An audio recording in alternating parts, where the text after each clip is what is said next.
Digital marketing నేర్చుకుని AI tools వాడుతూ డబ్బులు సంపాదించాలనుకుంటున్నారా? ఈ నెంబర్కి కాల్ చేయండి.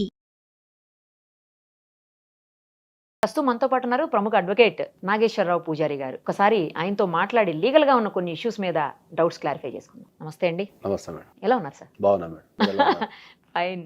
బాగానే ఉంటారేమో అడ్వకేట్స్, డాక్టర్స్. సార్ 2 రోజుల నుంచి 3 రోజుల నుంచి చూస్తున్నాం రేవ్ పార్టీ అని చెప్పేసి ఒకటే హల్చల్ చేస్తా ఉంది మీడియాలో న్యూస్. అసలు ఈ రేవ్ పార్టీ అనేది చేసుకోవడానికి పర్మిషన్ తీసుకోవాలా, లేకపోతే అసలు రేవ్ పార్టీ అనే దానికి పర్మిషనే ఉండదా? ఒకవేళ పొరపాటున రేవ్ పార్టీ జరిగితే అందులో కనుక పార్టిసిపేట్ చేసిన వాళ్ళకి ఎలాంటి శిక్షలు పడే అవకాశం ఉంటుంది చట్ట ప్రకారం? జనరల్ గా అందరికి తెలియని విషయం ఏంటంటే రేవ్ పార్టీ అంటే ఏదో బూత్ పార్టీ టైపులో లేకపోతే డ్రగ్స్ వినియోగం అనేదో ఇట్లాంటివి ఉంటాయి. జనరల్ గా రేవ్ పార్టీ అంటే ఏముంటది అంటే రహస్యంగా జరుపుకునే పార్టీని రేవ్ పార్టీ అంటారు అంతే. ఒక పార్టీని మనం రహస్యంగా చేసుకుంటాం అంటే అత్యంత సన్నిహితులతోని కొద్దిగా దూరంగా పబ్లిసిటీ లేకుండా దాన్ని అండర్ లో జరుపుకునేదాన్ని మనం general rave party under cover లో రేవ్ పార్టీ అంటాం. మరి ఆ పేరేంటి సార్? రేవ్ అనేసరికి అసలు ఏంటి అది రేవ్ పెట్టినట్టు ఏముండదు దాంట్లో. అది రేవ్ పార్టీ పేరు పెట్టిండ్రు. సో దాంట్లో పాల్గొనే వాళ్ళని అసలు జనరల్ గా వాళ్ళు అందరు రేవ్ పార్టీ అంటారు కదా, దాంట్లో పాల్గొనే వాళ్ళని రేవర్లు అంటారు. రేవర్ ఆ రేవ్ పార్టీలలో పాల్గొనే వ్యక్తులు రేవర్ అంటారు జనరల్ గా. సో ఈ విషయం కూడా ఎవరికి తెలియదు. రేవర్ అనే విషయం ఎవరికి తెలియదు. ఏమైనా రేవ్ పార్టీ అంటే టెక్నికల్ గా చాలా వర్డ్స్ చాలా మంది తెలియదు. ఇప్పుడు మనం పోలీసులో చూస్తాం అనుకో, మనకు ఒక రకమైన ఫియర్ వస్తుంది. దానికి ఒక పేరు ఉంది, కాపియోపోబియా అంటారు దాన్ని. అదొక పోబియా. పోలీస్ స్టేషన్ కాప్స్ చూస్తే లేకపోతే విన్నా పోలీస్ స్టేషన్ రమ్మన్నా ఒక రకమైన లోపల ఒక ఇన్నర్ ఫియర్ ఉంటుంది, ఒక నర్వస్ సిస్టమ్ లోకి వెళ్ళిపోతాం. అది అందరికీ ఉంటుంది ప్రపంచవ్యాప్తంగా. దాన్ని కాపియోపోబియా అంటారు. ఇట్లాంటి పదాలు అట్లనే రేవ్ పార్టీ అంటే అది ఏదో రేవ్ పార్టీ అనేది ఆ పబ్లిసిటీ చేస్తున్నారు. Rave party is nothing but ఒక group of people, private party. అది పబ్లిసైజ్ చేయకుండా చేసుకోవడాన్ని రేవ్ పార్టీ అంటాం. దాంట్లో పాల్గొనేటోళ్ళు రేవర్స్ అంటారు. అంటే కొంతమందికి పార్టీ చేసుకోవడం అనేది పబ్లిక్ ఇష్టం ఉండదు. సో ఇక్కడ ఏంటంటే ఎక్కడైతే ఈ సీక్రెట్ గా పార్టీ చేసుకుంటారో లేకపోతే ఎక్కడైతే ఈ ఎవరిదిలో ఒకటి చేసుకుంటారో దాంట్లో ఈ సీక్రెట్ చేసుకునే క్రమంలో ఈ అశ్లీల నృత్యాలనేవో లేకపోతే ఇంకా రకరకాల మెథడ్స్ ఉంటాయి దాంట్లో. ఆ మెథడ్స్ కానీ లేకపోతే ఈ డ్రగ్స్ వినియోగం కానీ ఉండటం వల్ల ఇవి ఫేమస్ అయినాయి అంతే. రేవ్ పార్టీ అనగానే అసలు జనరల్ రూల్ ఏంటంటే రహస్యంగా చేసుకోవడాన్ని రేవ్ పార్టీ అంటారు అంతే. పబ్లిసైజ్ చేయకుండా రహస్యంగా చేసుకుని రేవ్ పార్టీ అంటారు. ఇక్కడ రహస్యంగా చేసుకోవడం అంటే ఏంటంటే ఇవి విభజించడానికి చేసుకుంటారు కాబట్టి వాడు రేవ్ పార్టీ అనే పదం వచ్చింది అంతే. దానికి ఈ రెండింటిని మనకు జనరల్గా కాంబినేషన్. ఇప్పుడు చట్టంలో 498 ఉంటుంది అమ్మాయిలకి. 498 అంటే ఏముంటుంది అంటే భర్త కానీ అతని సంబంధికులు కానీ మానసికంగా కానీ శారీరకంగా కానీ ఫైనాన్షియల్ కానీ అమ్మాయిని ఇబ్బంది పెట్టడాన్ని మనం 498 అంటాం. చాలా మంది ఏం రాస్తుంటే దాన్ని 498కి ఇంకో పేరు ఏముంటుంది, డౌరీ కేసు అని అంటారు. డౌరీ ప్రొహిబిషన్ యాక్ట్ సపరేట్ ఉంది మనకు. డౌరీ తీసుకోవాలన్నా తీసుకోవద్దా, తీసుకుంటే ఏం చేయాలా, ఇచ్చిన వాళ్ళని ఏం చేయాలా, దాని రూల్స్ ఏంది, రెగ్యులేషన్స్ ఏంది అనేది మనకు డౌరీ ప్రొహిబిషన్ యాక్ట్ అని సపరేట్ ఉంది. 498 సపరేట్. కానీ జనరల్ పబ్లిక్ ఏమనుకుంటారంటే 498 అంటే డౌరీ కేసు అని జరుగుతుంటారు. ఒక డౌరీ కేసు అంటే డబ్బడగటమే 498 కాదు. ఒక అమ్మాయిని మనం మానసికంగా హింసించడం కూడా 498. అన్ని సౌకర్యాలు ఇచ్చి నువ్వు మానసికంగా ఇబ్బంది పెట్టడం కూడా 498. మనం తిట్టడము, అవమానపరచడము, లేకపోతే ఇంకా ఇన్సల్ట్ చేయడం లాంటి ఏది చేసినా కూడా దాన్ని 498 అంటాం. అట్లనే రేవ్ పార్టీ గురించి కూడా అంతే అది జనరల్గా. అది కాబట్టి ఇది రేవ్ పార్టీకి సంబంధించిన విషయం ఇది. కానీ సార్ రేవ్ పార్టీలో మరి వాళ్ళు ప్రైవేట్గా చేసుకున్నారు, ఓకే. మరి ఎందుకు పోలీసులు రైడ్ చేయటం, రేవ్ పార్టీని బ్రేక్ చేశారని చెప్పేసి, లేకపోతే రేవ్ పార్టీ మీద పోలీసులు దాడి చేశారు, అవి ఎందుకు వస్తాయి? మరి ఎందుకు దాడి చేస్తారు? ఏంటంటే ఎక్కడైనా కూడా రేవ్ పార్టీని ఒకటే కాదు, నువ్వు రోడ్డు మీద పోయేటప్పుడు కూడా పోలీసులు ఆపి మిమ్మల్ని చెక్ చేసే అధికారం ఉంటుంది వాళ్ళకి ఎక్కడన్నా అన్యాయం జరుగుతున్నది, లేకపోతే అసంఘటిత పనులు జరుగుతున్నాయి, లేకపోతే చట్టానికి సంబంధించి వైలేషన్ జరుగుతున్నది, ఇంకా ఏదైనా మోసం జరగబోతున్నది అని ఇన్ఫర్మేషన్ వచ్చినప్పుడు వాళ్ళ డ్యూటీ అది. రాష్ట్రంలో శాంతి భద్రతలు కాపాడాల్సిన డ్యూటీ కానీ, అన్యాయాలు జరగకుండా కానీ, డ్రగ్స్ వినియోగం కానీ ఇంకే రకమైన జరగకుండా చూడాల్సిన బాధ్యత వాళ్ళకు ఉంటుంది. సో ఎందుకని అంటే ఏంటంటే అక్కడ పార్టీ జరిగినప్పుడు ఎవరైనా ఒకరు ఇన్ఫర్మేషన్ ఇచ్చి ఉండాలా, లేదంటే వాళ్ళ దగ్గర ఇన్ఫర్మేషన్ ఉండాలి. ఇప్పుడు పోలీస్ వ్యవస్థ చూడటానికి పైకి అట్నే కనిపిస్తుంది కానీ పోలీసు వాళ్ళలో చాలా రకాలు ఉంటారు. ఇంటెలిజెన్స్ వ్యవస్థ అని ఒకటి ఉంటుంది, SOT టీమ్ అని ఒకటి ఉంటుంది, తర్వాత నార్మల్ సివిల్ పోలీసు ఉంటారు, ట్రాఫిక్ పోలీసు ఉంటారు, అట్లా రకరకాల పోలీసులు ఉంటారు. CCS పోలీసు వాళ్ళు అని ఉంటారు, డిటెక్టివ్ ఇన్స్పెక్టర్స్ అని, ఇట్లా క్రైమ్ ఇన్స్పెక్టర్స్ ఇట్లా రకరకాలు ఉంటారు. దాంట్లో వాళ్ళకి ఎవరో ఒకళ్ళు వీళ్ళకు ఇన్ఫార్మర్స్ ఉంటారు.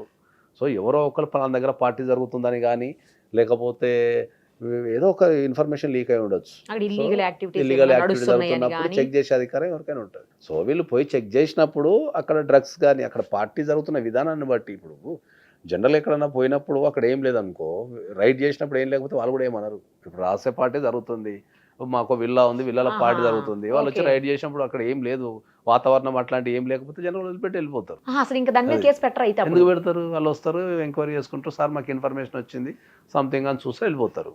అక్కడ ఏదైనా సస్పీషియస్గా ఉండో, అక్కడ ఏమన్నా అసాంఘిక కార్యక్రమాలు జరిగినప్పుడు వాళ్ళు కంపల్సరీ అదుపులోకి తీసుకొని కేసు బుక్ చేసే అధికారం వాళ్ళకి 100% ఉంటుంది. సో వాళ్ళు రైడింగ్కి వచ్చినప్పుడు అక్కడ వాళ్ళకి కన్ఫ్యూజ్ ఉండొచ్చు, అంతమంది ఒకటే దగ్గర పోగయ్యారు కాబట్టి వాళ్ళ బిహేవియర్ కావచ్చు, లేకపోతే అక్కడ ఏమైనా అసలు నృత్యాలో లేకపోతే ఏదైనా జరుగుండొచ్చు. చూడగానే అర్థమైపోద్ది కదా, మనకు ఒక వాతావరణం చూడగానే అర్థమైపోద్ది కాబట్టి దాని మీద కేసు బుక్ చేస్తారు. బ్లడ్ శాంపిల్స్ ఎప్పుడు తీస్తారు? బ్లడ్ శాంపిల్స్ అనేది మనకు ఎన్డీపీఎస్ యాక్ట్లో మనకు జనరల్గా ఏంటంటే ఎవరైనా డ్రగ్స్ వినియోగం చేశారా లేదనేది బ్లడ్ శాంపిల్స్ ఇస్తారు మనకు. వారి మీద ఎవరి మీద డౌట్ ఉన్నా, డ్రగ్స్ డీలర్లతో సంబంధం ఉన్నా, లేకపోతే పెడ్లర్తో సంబంధం ఉన్నా, లేకపోతే డ్రగ్స్ వినియోగం చేస్తున్న అనుమానం ఉన్నప్పుడు ఏంటంటే వాళ్ళకు ఒక నోటీస్ ఇచ్చి జనరల్గా వాళ్ళ బ్లడ్ శాంపిల్స్ తీసుకోవడం అనేది జరుగుతుంది. సో ఎవరైనా డ్రగ్స్ కనుక వినియోగిస్తే మనకు బ్లడ్లో కానీ యూరిన్లో కానీ 2 weeks వరకు కనిపించే అవకాశం ఉంటుంది. మనకు హెయిర్లో వచ్చేసి అప్ టు 30 days వరకు ఉంటుంది. 30 days వరకు. అది అడ్వాన్స్డ్ అన్నట్టు. జనరల్ ఏదైనా సంఘటన జరగానే ఎక్కువ బ్లడ్ శాంపిల్స్ తీసుకుంటారు, ఈజియెస్ట్ థింగ్ కాబట్టి.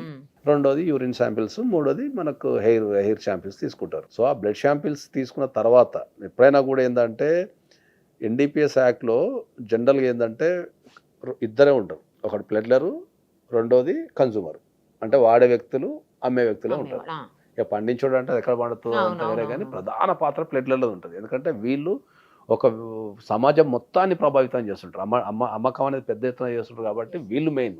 వీళ్ళని మనం కింగ్ పిన్ అని కానీ టాప్ మోస్ట్ డాన్స్ అని కానీ ఇవన్నీ మాట్లాడుతుంటారు కాబట్టి వీళ్ళు. కన్జ్యూమర్కి వచ్చారికి ఏమైందంటే ఎవరైతే డ్రగ్స్ వినియోగం చేస్తారో వాళ్ళని కన్జ్యూమర్స్ అంటాం మనం జనరల్గా. ఎన్డీపీఎస్ యాక్ట్లో కన్జ్యూమర్స్కి మనకి ఎవరన్నా డ్రగ్స్ వినియోగం చేసిన తర్వాత పోలీసు వాళ్ళకు డౌట్ వచ్చినప్పుడు వాళ్ళకి వాళ్ళ పేరు మీద ఎఫ్ఐఆర్ బుక్ చేసి వాళ్ళకు కంపల్సరీ నోటీస్ ఇవ్వడం జరుగుతుంది ఫర్ బ్లడ్ శాంపిల్స్ కానీ ఎనీ శాంపిల్.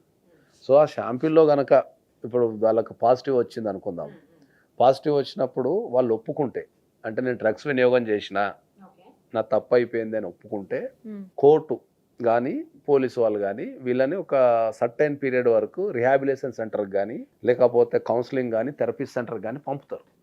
డెఫినెట్లీ పంపి వాళ్ళ రిహాబిలేషన్ సెంటర్లో వాళ్ళు ఉండి ఆ ఎన్ని డేస్ అయితే ప్రిఫర్ చేస్తారో 15 days నుంచి 30 days వరకు ఉండి వాళ్ళ రిహాబిలేషన్ సెంటర్ నుంచి వాళ్ళ సర్టిఫికేట్ తెచ్చుకోవాలా, వీళ్ళు డిఅడిక్ట్ అయిపోయారు, ఫ్యూచర్లో డ్రగ్స్ ఉపయోగించే అవకాశం లేదు అనేసి వీళ్ళు సర్టిఫికేట్ తెచ్చుకోవాలి. వీళ్ళు ఎప్పుడైతే సర్టిఫికేట్ తెచ్చుకుంటారో అప్పుడు వాళ్ళ పేరు తీసేసే అవకాశం ఉంటుంది. ప్రాసిక్యూషన్ నుంచి వాళ్ళ మీద కేసు పెట్టకుండా పంపించే అధికారం ఉంటుంది కోర్టుకి. వాళ్ళ మీద కేసు పెట్టరు, ఇంకా పంపించేస్తారు. ఎందుకంటే వీళ్ళు దానికి తగ్గట్టు కన్జ్యూమర్ కాబట్టి, వాళ్ళు విక్టిమ్స్ కాబట్టి వాళ్ళకి తగ్గట్టు వీళ్ళు సర్టిఫికేట్ తెచ్చేసుకుంటారు, రిహాబిలేషన్ సెంటర్లో పోయి ఉంటారు కాబట్టి. అది కూడా గవర్నమెంట్ సర్టిఫై చేసిన రిహాబిలేషన్ సెంటర్లోనే వెళ్ళాలి వీళ్ళు. మళ్ళీ ఎక్కడ పడితే అక్కడికి వెళ్ళి ఇంట్లో కూర్చొని పోలీస్. సో వాళ్ళు కూడా వెరిఫై చేస్తారు, అది జరిగిందా లేదా వెరిఫై చేసిన తర్వాత ఆ సర్టిఫికేట్ కనుక నిజమైతే మనకి ఎన్డీపీఎస్ యాక్ట్లో సెక్షన్ 64 అండ్ 64A ఈ రెండు మనకు వీళ్ళని ప్రాసిక్యూషన్ చేయాలా వద్దా చెప్తుంది. సో దాని కింద ఏం చేస్తారంటే కోర్టు వాళ్ళని ప్రాసిక్యూషన్ చేయకుండా క్షమించి వదిలేసే అధికారం ఉంటుంది. సో రెండోది ఏముంటుంది అంటే ఏంటంటే ఒకవేళ ఎవరన్నా డ్రగ్స్ వినియోగం చేసి నేను డ్రగ్స్ వాడలేదు అని వాదించి కోర్టులో వెళ్ళి కేసు రన్ చేస్తే కనుక వాళ్ళకు మినిమం 6 నెలలు కానీ 1 year కానీ శిక్ష పడే అవకాశం ఉంటుంది. అంటే వాళ్ళు ఒప్పుకోరిగా నేను డ్రగ్స్ వాడలేదు, నేను కోర్టులో పోయి కొట్లాడుకుంటా, నా దగ్గర సాక్ష్యాలు ఉన్నాయి, I will challenge that police report అని చెప్పేసి వీళ్ళు కోర్టుకి వెళ్ళిపోతారు. వెళ్ళిపోయిన తర్వాత కోర్టు ట్రయల్ జరిగినప్పుడు వీళ్ళు డ్రగ్స్ వాడారని కనుక తెలిస్తే, కన్జ్యూమర్ కనుక డ్రగ్స్ వాడారని తెలిస్తే వాళ్ళకు 6 months నుంచి 1 year వరకు జైలు శిక్ష పడే అవకాశం ఉంటుంది. బేస్డ్ ఆన్ ద డ్రగ్స్ యూసేజ్ని బట్టి ఉంటుంది, వాళ్ళకి ఎట్లా వాడుతున్నారు ఏందనే మీద 1 year వరకు జైలు శిక్ష పడుతుంది కంపల్సరీ. సో వీటితో పాటు ఇప్పుడు మనం ఏంటంటే జనరల్గా నేను ఎన్డీపీఎస్ యాక్ట్ మీద ఎప్పుడు ఎక్కువ ఎందుకు మాట్లాడాలి, ఎందుకంటే ఇప్పుడు కన్జ్యూమర్కి శిక్ష లేదు ఒప్పుకుంటే అని తెలిస్తే ఏంటంటే వినియోగం పెరిగే అవకాశం ఉండొచ్చు అని చెప్తాం. కానీ వీళ్ళకి తెలియని ఇంకో కోణం ఏముందంటే ఎవరైనా సరే అయితే కన్జ్యూమర్ ప్లెడర్ డ్రగ్స్ కేసులో కనుక ఇరికితే వాళ్ళకి ఫ్యూచర్లో పాస్పోర్ట్ పరంగా కానీ, వీసా పరంగా కానీ, జాబ్ల పరంగా కానీ, లోన్స్ పరంగా కూడా అది చాలా serious crime in the country. డ్రగ్స్కి సంబంధించి వెరీ సీరియస్ క్రైమ్. ఈ డ్రగ్స్ కేసులలో తెలిసో తెలియకో కన్జ్యూమర్స్ చాలా సఫర్ అవుతారు లైఫ్ టైం వాళ్ళు. ఇంకా ఎందుకంటే మా దగ్గర అట్లా నేను ప్రత్యక్షంగా చూసిన కేసులు ఏంటంటే పెళ్లి సంబంధాలు క్యాన్సిల్ అయిన కేసులు ఉన్నాయి, వెరిఫికేషన్లో దొరికి జాబులు రాని కేసులు ఉన్నాయి, గవర్నమెంట్ జాబులు రావు. ఒకవేళ వాడు నిజంగా ఇప్పుడు ఎంగులు ఉన్నప్పుడు వాడేస్తారు, వాడు ఏదైనా సివిల్సో లేకపోతే ఏదైనా గవర్నమెంట్ పోస్ట్లో ఏదైనా మంచి ప్రిపేర్ అవుతారు కదా, ఆ టైంలో మనకు డేటా అనేది ఏంటంటే అంత ఆన్లైన్ అయిపోయింది. ఆన్లైన్ కావడం ద్వారా ఈజీ అయిపోతుంది, ఎవరైనా క్రైమ్లు ఇరికారా లేదని చాలా ఈజీ అయిపోతుంది. సో అది మనకి డ్రగ్స్ కేసు ఉంది అన్నప్పుడు ఏంటంటే మోరల్ టర్పిట్యూడ్ కింద వాళ్ళకి జాబ్స్ ఇచ్చే అవకాశం లేదు. చాలా సందర్భాలలో వీసాలు ఇచ్చే అధికారం లేదు అట్లా. సో కొన్ని సందర్భాలలో ఏంటంటే ఇప్పుడు మనకు డ్రగ్స్ కేసులో పట్టుబడ్డప్పుడు ఏమవుతుందంటే ఫేస్బుక్లలో పెడుతుంటాం. ఈ యుఎస్ కంట్రీ లాంటి వీసాలకు వెళ్ళినప్పుడు వాళ్ళు ఎక్కువ మన ఫేస్బుక్స్ మన పేరు మీద ఫేస్బుక్లు అన్నీ చెక్ చేస్తుంటారు. దాంట్లో ఉన్న ఇన్ఫర్మేషన్ బట్టి కూడా వీసాలు రిజెక్షన్ చేస్తారు. ఫేస్బుక్ యుఎస్ కన్సులేట్ వాళ్ళు దాంట్లో ఉన్న ఇన్ఫర్మేషన్ని మనం ఎప్పుడన్నా మనం వీసాకి వెళ్ళినప్పుడు ఏంటంటే మన ఐడీలు, ఫేస్బుక్ ఐడీలు, ఇన్స్టాగ్రామ్ ఐడీలు ఇవన్నీ తీసేసుకొని దాంట్లో మనం ఎట్లా బిహేవ్ చేస్తున్నామో మన పేరు మీద ఏముందో చూసి కూడా వీసాలు రిజెక్షన్ చేస్తాం. సో మనం చాలా ఖచ్చితంగా అందరికీ ఏం చెప్తున్నామంటే ఎవరైనా సరే, యూత్ అయినా ఎవరైనా సరే, సరదాల కోసమైనా సరే, దేనికోసమైనా సరే ఎవ్వరు కూడా ఏ రకమైన డ్రగ్స్ వినియోగించొద్దని చెప్తున్నాం.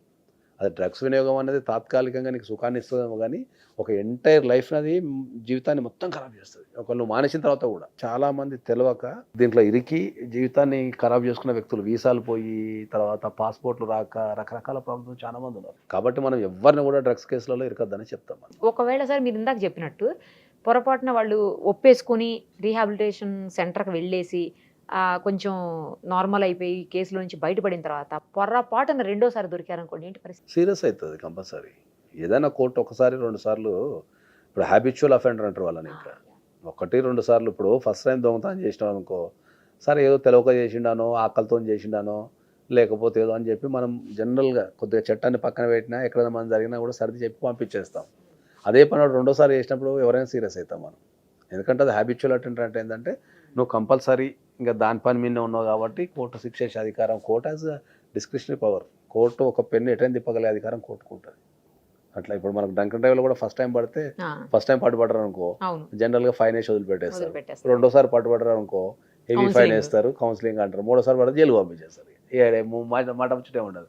కొన్ని సందర్భాలలో డ్రైవింగ్ లైసెన్స్ సస్పెండ్ చేసే అధికారం ఉంటుంది, క్యాన్సిల్ చేసే అధికారం ఉంటుంది, అన్ని రకాల అధికారాలు ఉంటాయి. కాబట్టి అట్లా ఎప్పుడైనా వాళ్ళని హ్యాబిచువల్ అఫెండర్ అంటారు. Right sir, thank you sir, thank you so much. Suman టీవీలో మీ పర్సనల్ అండ్ బిజినెస్ ప్రమోషన్స్ కోసం కింది నెంబర్కి కాంటాక్ట్ చేయండి.